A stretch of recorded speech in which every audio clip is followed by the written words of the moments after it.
안녕하세요, 덴티장입니다. 오늘은 의사 처방 없이 진통제를 구입해 먹고 싶을 때 알아야 할 건 몇 가지들 짚어보도록 하겠습니다. 가장 중요한 첫 번째입니다. 어떨 때 내 맘대로 진통제를 구입해 먹어도 되느냐. 몸이 망가지고 있는데 진통제로 통증만 잡다한 큰일 나겠죠. 진통제를 먹어도 되는 통증, 먹으면 안 되는 통증 어떻게 구분할까요? 이때 거북이를 떠올리세요. 거북이가 취약한 부분, 몸 안쪽과 중심부 통증입니다. 복부, 가슴, 치아, 안면부. 먼저 안면부 통증은 뇌의 혈관, 신경 등에서 기원한 통증일 가능성이 있고, 치아 통증은 치아의 신경 문제나 잇몸 염증 문제가 기원일 수 있습니다. 그리고 가슴 통증은 심근경색이나 부정맥 등의 심장 관련 질환, 복부 통증은 맹장염이나 주요 장기들의 문제일 가능성이 있습니다. 따라서 이 네 군데서 발생한 통증은 임의대로 약을 사 먹지 말고 신경과, 치과, 내과 등에 방문해서 꼭 진료를 받아보세요. 그럼 임의대로 사 먹어도 되는 괜찮은 통증은 어떤 게 있을까요? 거북이 등껍질부터 해서 상대적으로 튼튼한 부위입니다. 등, 허리, 어깨, 팔, 다리 등의 단순한 염자나 근골격계 질환, 아니면 취약한 부위라도 이미 원인을 진단받은 재발성 통증 같은 경우는 진통제를 사드셔도 되겠습니다. 예를 들면 춥고 축축한 날씨에 재발하는 근육통에는 진통제를 좀 사 먹어도 되겠죠. 그럼 먹기로 결정했다면 얼마나 자주 먹을 수 있을까요? 아프면 아플수록 마구마구 먹고 싶을 텐데요. 정답은 하루 기준으로 최소 4시간 간격 을 두고 먹자입니다. 그럼 일주일 기준으로는 어떨까요? 두 가지 경우로 나눌 수 있는데요. 두통같이 자주 재발하는 통증은 일주일에 2회는 초과하지 말 것. 그 밖에 재발성이 아닌 통증을 잡아야 할 때는 쭉 며칠까지 먹을 수 있을까요? 정답은 7에서 10일은 넘기지 않는 게 좋아요. 크게 두 가지 이유에서 말씀드릴 수 있는데요. 첫 번째로 가장 보편적으로 먹는 진통제인 엔세이드, 즉 낙센, 탁센, 이젠식스, 아스피린 등등은 대표적인 부작용이 위장관장애입니다. 길게 연속으로 먹을수록 그 발병 확률이 높아진다고 해요. 열흘 정도 넘어가면서 그 위험도는 더 증가한다고 하는데요. 두 번째 이유는 열흘이 지나도 통증이 잡히지 않았다면 그 통증은 단순한 통증이 아닐 위험이 있기 때문이죠. 이때는 관련 통증 부위의 병원을 찾아가 진단을 다시 받아보는 걸 추천드립니다. 네 번째로 이런 분들은 임의로 진통제 사 먹는 걸 자제해 주세요.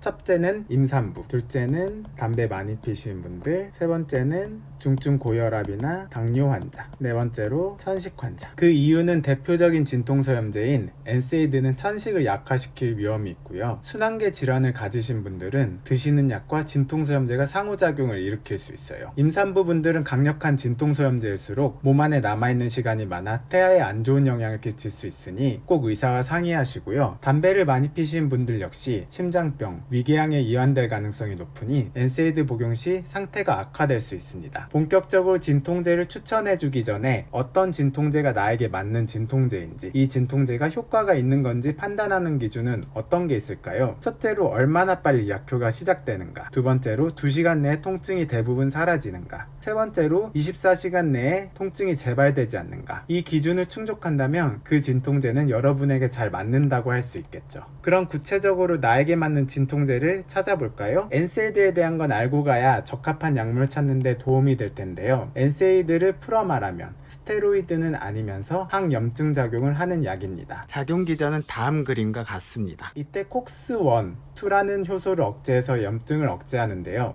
콕스1은 혈소판 응집이나 위점막 보호작용에 관여를 하고, 콕스2는 염증 억제와 관련이 있습니다. 첫째로 아스피린은 진통제의 시조색격인데요.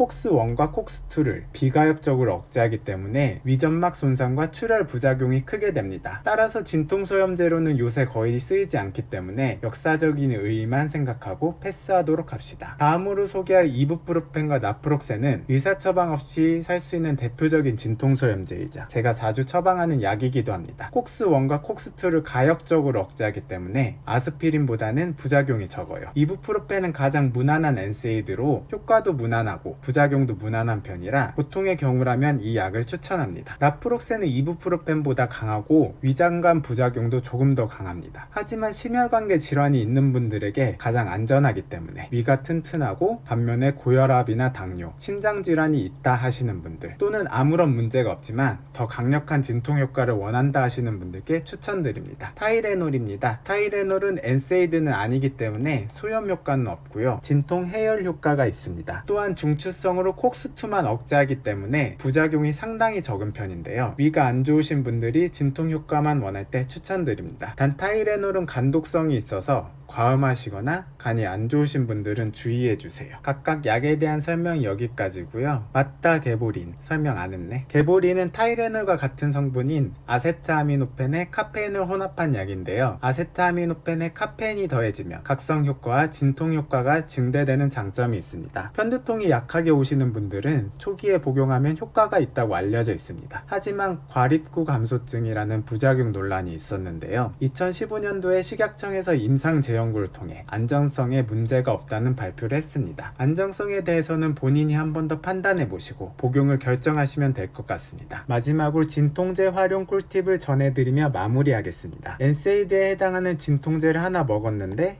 효과가 없다. 그렇다면 타이레놀을 같이 드셔보세요. 엔세이드와 타이레놀을 같이 먹으면 진통 효과가 증대된다는 장점이 있습니다.